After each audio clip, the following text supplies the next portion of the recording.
कि एक घटना भारत को 1000 साल की गुलामी में फंसा देगी.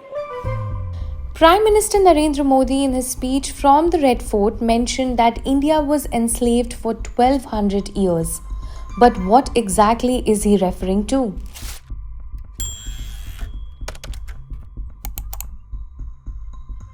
हमें याद है 1200 साल पहले इस देश पर आक्रमण हुआ.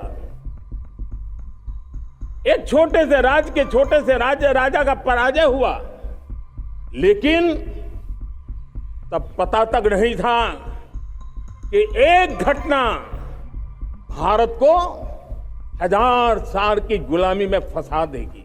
In the first half of the 8th century, a raider from the Central Asia named Muhammad bin Qasim ran a conquest in the Sindh region, which resulted the fall of Raja Dahir of Sindh.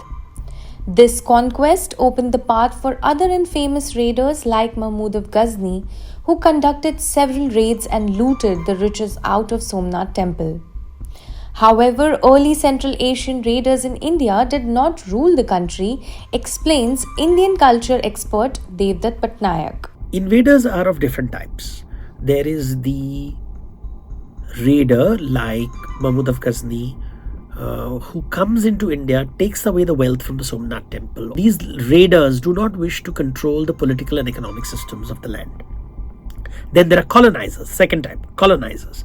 Colonizers want to take over the economic and the political systems of the land. They also settle in the land. So the Khiljis, the Lodhis, the Mughals, they settled in India. They came from outside, they settled in India, and they took over the political and economic system. So these are the colonizers.